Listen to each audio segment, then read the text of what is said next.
I was a little nervous. I dropped the microphone, and so so that didn't help. And I just said, I meant to do that. So the whole place starts laughing because they saw my sense of humor.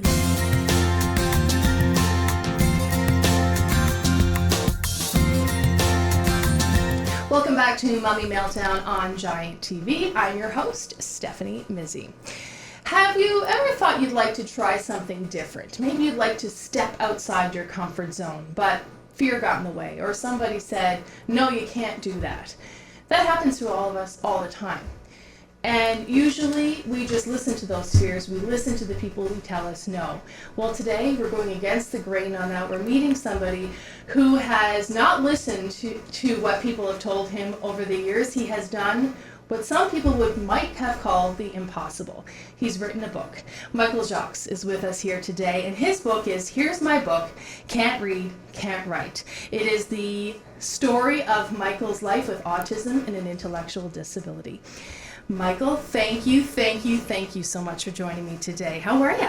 Very good. Excellent. I can't thank you enough because Thank you. You're busier than the Pope these days with so many different promotional opportunities. And on top of that, then you're still doing all your regular life stuff, working at Sobeys. So I appreciate that you've taken the time to come in here today. Just got back from the East Coast, from what I understand, right? Yes, last week. Nice. Yes. It was a nice trip, your first trip? Very nice trip. I've been I was there when I was younger. I think it was 14 or 12. Okay.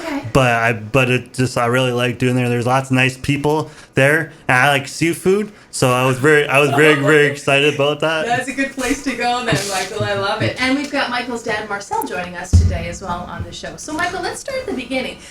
Tell me about the book first of all. It's called Here's My Book, Can't Read, Can't Write. Tell me a little bit about it. Yeah, sure. So, Can't Read, Can't Write. I used first of all, it started as a daily journal because I wanted to. Because sometimes I memorize everything, so I wanted to make it like a journal so that I can kind of so I know what I'm talking about in the day. Okay. But I usually, because I can't read or can't write, so I use speech to text technology. It took me 5.5 years, and it just basically was a journal. I was just talking to it and for daily life kind of idea. And then one Christmas, my sister came down. And she's an older sister. Oh, okay. And she asked me to use my iPad to watch Netflix. And you know, an older sister, she likes to snoop through things. So she snooped through my iPad, and she stumbled upon my notes. Okay. And she read everything about herself first, like sisters would do. And then she read the whole thing, and she said, "Michael, what would you like to do with this?" And I just said, "Well, I would like to try to write a book." And then that's how it all began. And she's a graphic design artist, so she helped me. So her and her friends helped me design the book.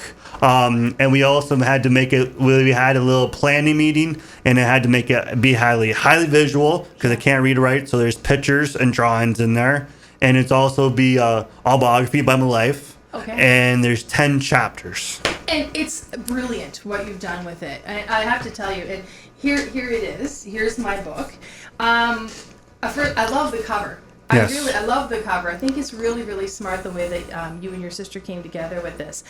I have to tell you, I was drawn to you because a lot of people know that I have 2 little boys, both of whom have ADHD and anxiety. One, my oldest, has an intellectual disability. And one of the things is that he, too, has a very difficult time with reading and writing. And it's one of those things that, as a parent, you're thinking, oh, my goodness, now what? How are they going to be able to communicate and get their thoughts across? So who introduced you to the speech to text? Is that, you say 5 years. Was that 5 years to learn how to use that? Or was that just to get your thoughts down for the book? It's just to get my thoughts down through my book. I always used the technology basis at school. Okay. Like different things like Dragon and different things like that. But I got attached more to speech to text because it helped me through using my Facebook. I don't do it just for writing. Okay. I use it for Facebook, Twitter, and Instagram. and I try to kind of use it for day life. A young adult teenager would do. Like, I love that. So. It's funny. Last year, my child had a teacher who said to me, "You know what? In all reality, as he gets older, he won't have to necessarily know how to put pen to paper. He has, speech text." And I thought that was really profound for an educator to tell me that, and a little concerning because I thought, really? Are you sure that's okay? I love, though, Michael, how you were able to think outside the box. You knew that you wanted to do this. You wanted to get your ideas across. Writing a book, did that come as the process of keeping your thoughts in a journal start later, or is that something that you first started the journaling, you thought, I'm going to do this to write a book? How did that all begin? Well, I just kind of for me, it's a day thing, kind of like I think outside the box, and like you were saying, and also too is that I always kind of do last minute things. So it was just started as a journal. Right. So just to start as a journal to write things down. Yeah. And then just halfway through, I wanted to write a book, but my parents were just saying that we should try maybe have have a little thing what would it be called? More of a daily journal. Like a daily Let's focus journal. on a daily journal and see how that comes about. Pans out. And then as he said, his sister stumbled upon his stuff. I just think that's awesome. I think it was a combination, between Michael and Kayla, or my daughter. They said, you know what, maybe we could do more with this. And, Michael always wanted to do more. So I think that was the catalyst. This Kayla said, yeah, we can do this. And I love, Michael, you've always done more. Yes. I love that. And I think that although, we're talking about the book today because it's been inspirational to not only for people with disabilities, but to people everywhere. Yeah. But you've always done that. Yep. You've always aimed high. You've been working with community living for a number of years and have been part of the board of directors, your dad was telling me. Yep. Yeah, he's a board member community living well in Pelham, but he's also a board member community living Ontario. That's crazy. You were That's telling me the huge. process Right. of having that happen. Yeah. Well, Michael, do you want to tell him what, he's been on the board, he's going into his 4th year. So the very first year, what happened, Michael? So basically, you have to, when you go in there, there's 600 people there for the annual general meeting. At the annual general meeting, that's right. And it's basically what happened is you got people that signed. Okay. You have people that signed for the board. Yeah. But then you have people that want to get elected. Okay. So I had an elected position. So basically, there's 7 spots and there's 12 people. Okay. There's 12 people. There's lawyers. There's professors. There's lots of people that are more qualified than I am. Yeah. So in a different area. So I was a little nervous, and they said, okay, well, I want to do it just to see if anything's possible. So I did it, and I got up there. They said, okay, Michael, you got 5 minutes. So we just talked. 5 minutes to sell himself. Right. 5 minutes. That's tough. And 5 then- minutes is a long time. And for me that can't read or write, I usually me and my dad went through probably 3 key points. Okay. Because I couldn't really get everything, grasp of everything. Right. So I said, Michael, do 3 key points. So I talked about that, and then I had on a piece of paper everything else. That's other key points I couldn't say in time. At the very end, I was like, okay, just look at the piece of paper if you want more information. That we placed on the tables before, Right. he had a chance to go up to the mic. Right. And then I kind of went up there. I was a little nervous.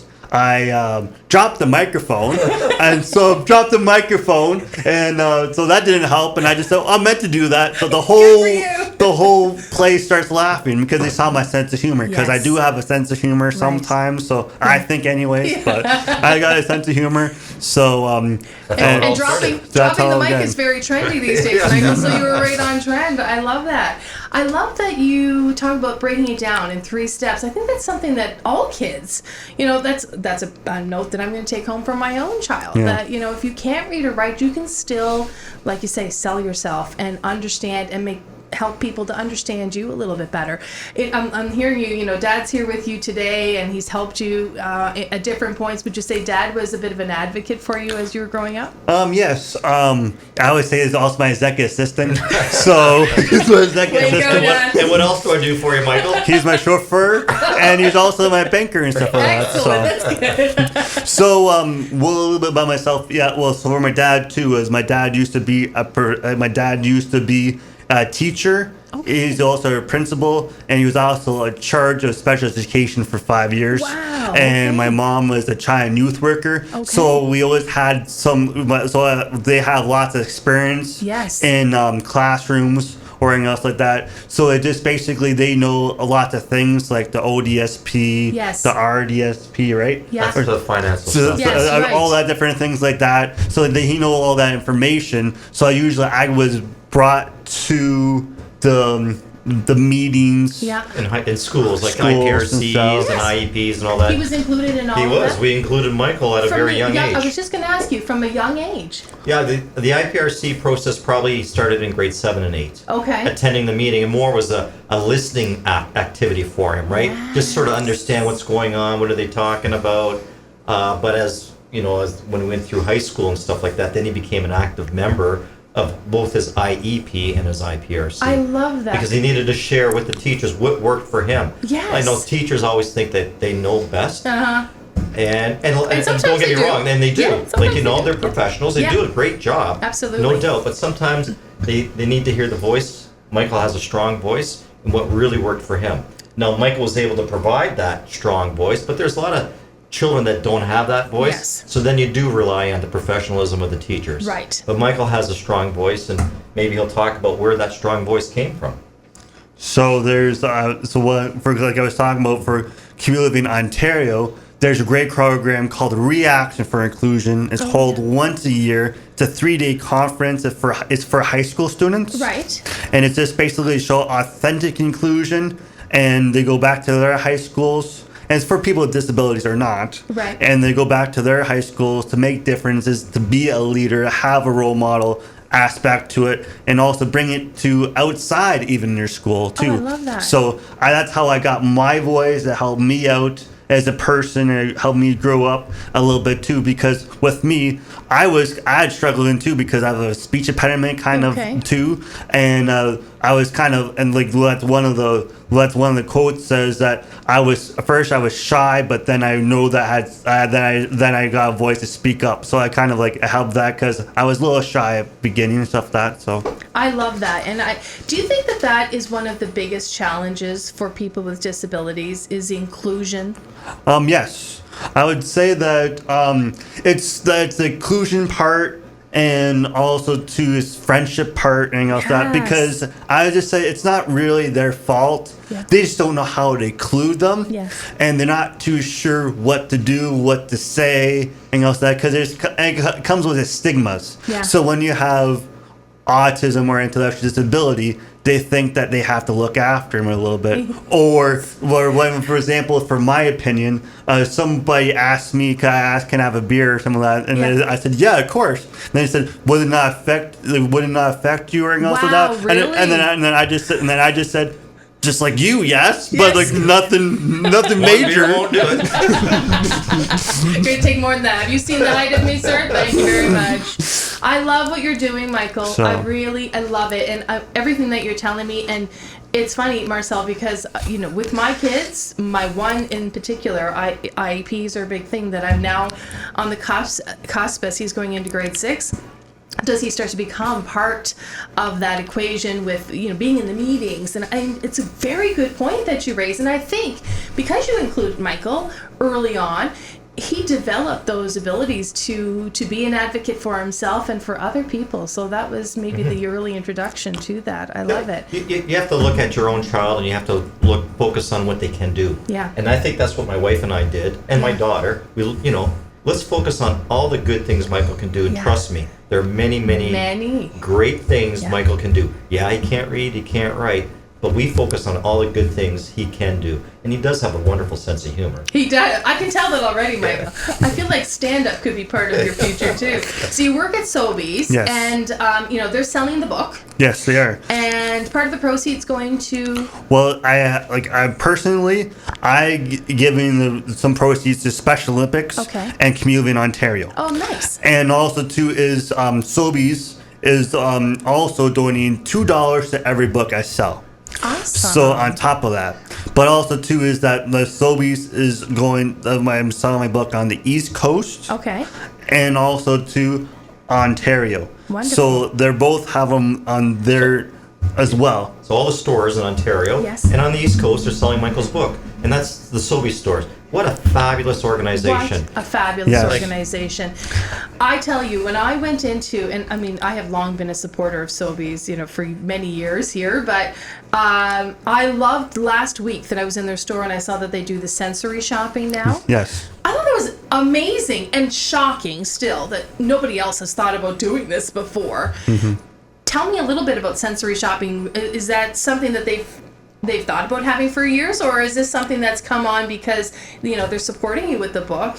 And I think that they always had that even before they're giving me a book, because they're very good company that hire people with disabilities all the time. Yeah. And they see me as an active member myself, but everybody else as well. But I would say, because I think it started on the East Coast. It started on the East Coast, and then it's starting to fall on this side now. In Ontario. Ontario. And my Sobeys store has it. It's every Wednesday, 6 to 8.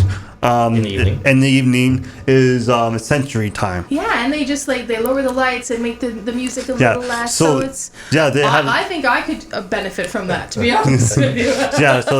So they have the little symbols, you're not allowed to use your carts. Okay. The music goes down and the lights are off. I think I'm just gonna go and hang out there actually, for a couple of hours. It's my quiet time.